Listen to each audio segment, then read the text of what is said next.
Au commencement, Dieu créa les cieux et la terre. La terre était informe et déserte, et il y avait des ténèbres partout à sa surface. L'Esprit de Dieu se déplaçait au-dessus des eaux, et Dieu dit... Que la lumière soit. Et alors, la lumière fut. Après cela, Dieu vit que la lumière était bonne. Et Dieu sépara la lumière d'avec les ténèbres. Dieu appelait la lumière jour, et il appela les ténèbres nuit. Ainsi, il y eut un soir et il y eut un matin. Ce fut le premier jour. Dieu dit ensuite... Et qu'il y ait un firmament entre les eaux, et qu'elle sépare les eaux d'avec les eaux. Et Dieu fit le firmament. Il sépara les eaux inférieures au firmament d'avec les eaux qui sont au-dessus du firmament. Et il en fut ainsi. Dieu appela le firmament ciel. Il y eut un soir et il y eut un matin. Ce fut le second jour.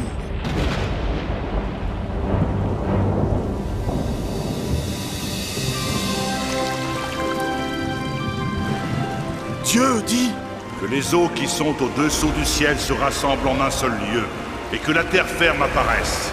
Et il en fut ainsi. Dieu appela la terre ferme le continent, et il appela les eaux mer. Dieu vit que cela était bon. Puis il dit...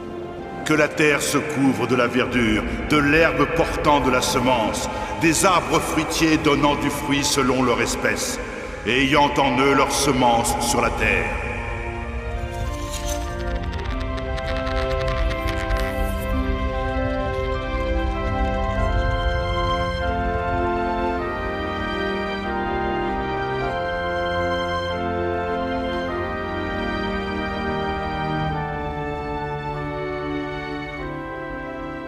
Dieu vit que cela était bon. Il y eut un soir et il y eut un matin. Ce fut le troisième jour. Dieu dit... Qu'il y ait des luminaires dans le firmament pour séparer le jour de la nuit. Que ce soit des signes pour marquer les époques, les jours et les années, et qu'ils servent de luminaires dans le firmament pour éclairer la terre. Et il en fut ainsi. Dieu fit les deux grandes sources de lumière. La plus grande pour présider au jour, la plus petite pour présider à la nuit. Il fit aussi les étoiles. Dieu les plaça dans le firmament pour éclairer la terre et pour séparer la lumière d'avec les ténèbres. Dieu vit que cela était bon. Il y eut un soir et il y eut un matin. Ce fut le quatrième jour. Dieu dit... Que les eaux produisent en abondance des animaux vivants, et que des oiseaux volent sur la terre vers l'étendue du ciel.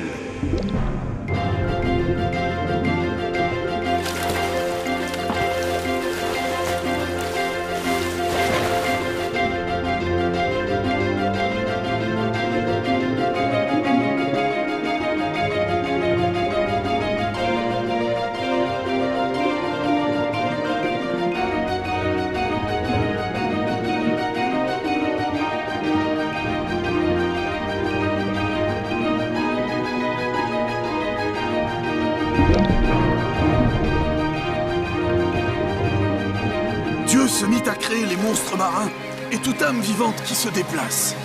Il créa aussi toutes les espèces d'oiseaux. Dieu les bénit en disant « Soyez féconds, devenez nombreux et remplissez les eaux des mers et que les oiseaux deviennent nombreux sur la terre. »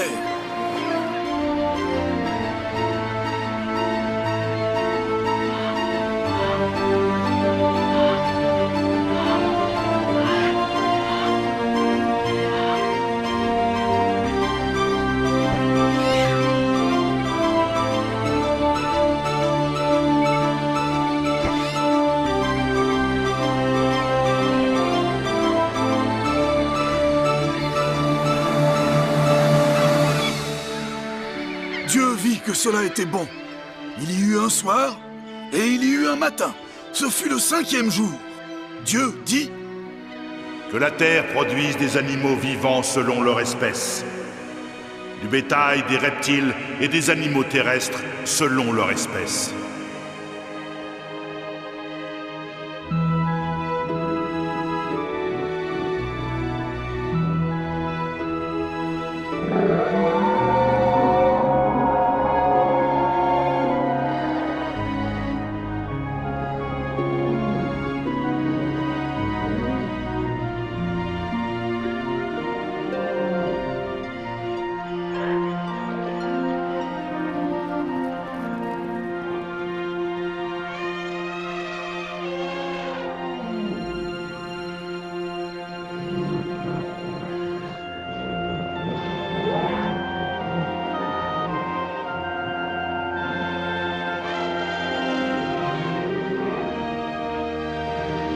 fut ainsi.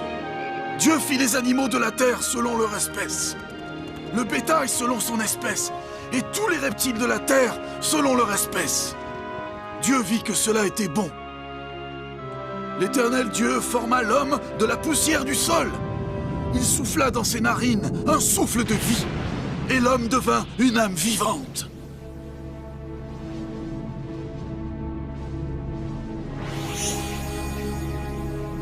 Puis Dieu dit: Faisons l'homme à notre image, selon notre ressemblance. Et qu'il tienne dans la soumission les poissons de la mer et les créatures volantes des cieux, et les animaux domestiques et toute la terre, et tout animal qui se meut sur la terre.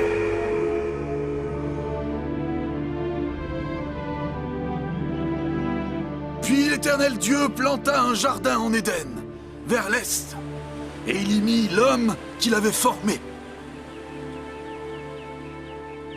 L'Éternel Dieu fit pousser du sol tout arbre désirable à voir, et bon à manger, et aussi l'arbre de vie au milieu du jardin, et l'arbre de la connaissance du bien et du mal. L'Éternel Dieu donna cet ordre à l'homme. De tout arbre du jardin tu peux manger à satiété, mais quant à l'arbre de la connaissance du bien et du mal, tu ne dois pas en manger, car le jour où tu en mangeras, tu mourras à coup sûr.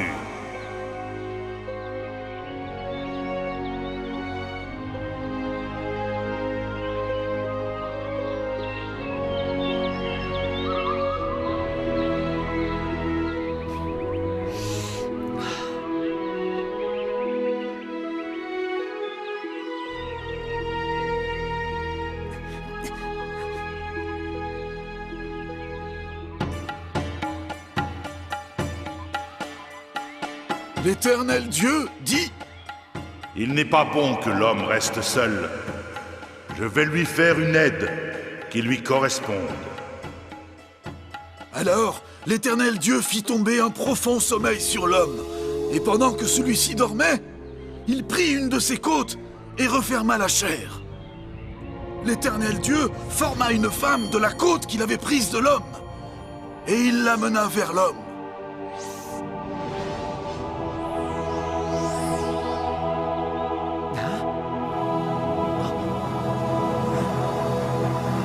Voici cette fois celle qui est l'os de mes os et chair de ma chair. On l'appellera femme. C'est de l'homme qu'elle a été prise. C'est pourquoi l'homme quittera son père et sa mère et s'attachera à sa femme, et ils deviendront une seule chair. L'homme et la femme étaient nus, et ils n'en avaient point honte. Car Dieu créa l'homme à son image, et il le créa à l'image de Dieu. Il créa l'homme et la femme. Dieu les bénit, et il dit: Soyez féconds et devenez nombreux, remplissez la terre et soumettez-la, et tenez dans la soumission les poissons de la mer et les créatures volantes des cieux, et toute créature qui se meut sur la terre. Dieu vit tout ce qu'il avait fait, et il trouva que cela était bon.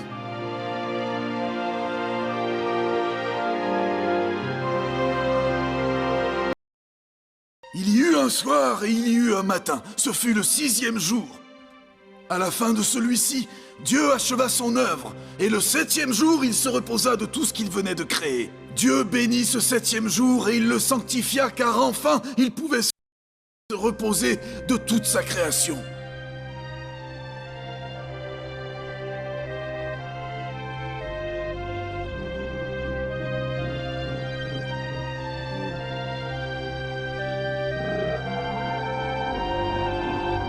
Le serpent était le plus sournois de tous les animaux des champs que l'Éternel Dieu avait fait. Il demanda à la femme: « Est-ce vrai que Dieu a dit que vous ne devez pas manger de tout arbre du jardin ?» Du fruit des arbres du jardin, nous pouvons manger. Mais quant au fruit de l'arbre qui est au milieu du jardin, Dieu a dit, vous ne devez pas en manger. Non, vous ne devez pas y toucher, au risque de mourir.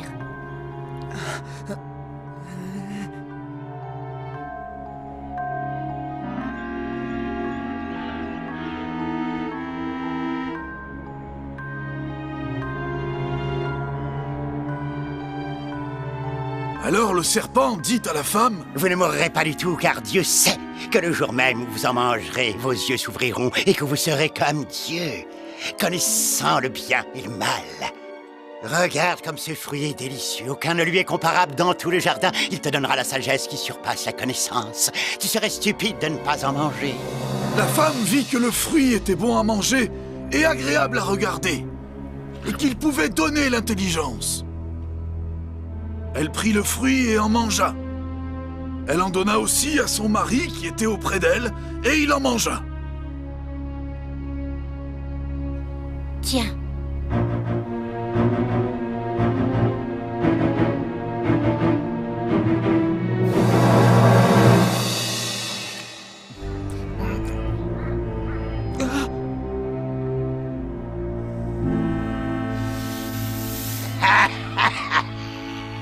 Alors leurs yeux à tous les deux s'ouvrirent et ils s'aperçurent qu'ils étaient nus. Ils prirent alors des feuilles de figuier pour en faire des pagnes. Plus tard, ils entendirent la voix de l'Éternel Dieu. L'homme et la femme se cachèrent parmi les arbres du jardin. L'Éternel Dieu appela l'homme et lui dit: Où es-tu? Seigneur, j'ai entendu ta voix dans le jardin et j'ai eu peur parce que je suis nu et je me suis caché, Seigneur. Qui t'a appris que tu es nu? Est-ce que tu as mangé de l'arbre dont je t'avais défendu de manger? La femme que tu as donnée pour être avec moi, elle m'a donné du fruit de l'arbre et ainsi j'ai mangé. Seigneur, c'est de sa faute à elle. Femme, qu'est-ce que tu as fait? Le serpent m'a trompé et j'ai mangé du fruit de l'arbre qui est au milieu du jardin. Serpent, puisque tu as fait cela, tu seras maudit entre tous les animaux domestiques, et tu marcheras sur ton ventre, et tu mangeras de la poussière tous les jours de ta vie. Je mettrai l'hostilité entre toi et la femme, entre ta descendance et sa descendance. Celle-ci t'écrasera la tête, et tu lui blesseras le talon. À toi, femme, j'augmenterai la souffrance de tes grossesses. Tu enfanteras avec douleur. Quant à toi, homme, puisque tu as écouté la voix de ta femme et que tu as mangé de l'arbre au sujet duquel je t'avais donné cet ordre, tu ne dois pas en manger. Maudit est le sol à cause de toi. C'est à force de peine que tu en tireras ta nourriture tous les jours de ta vie. C'est à la sueur de ton visage que tu mangeras du pain jusqu'à ce que tu retournes au sol, car c'est de lui que tu as été tiré. Car tu es poussière et tu retourneras à la poussière.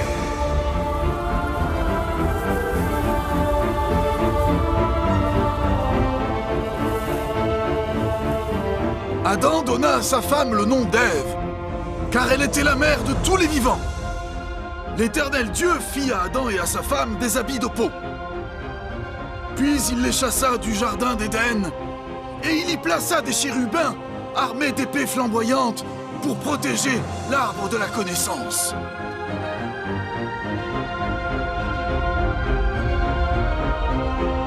C'est ainsi qu'apparut la vie sur terre.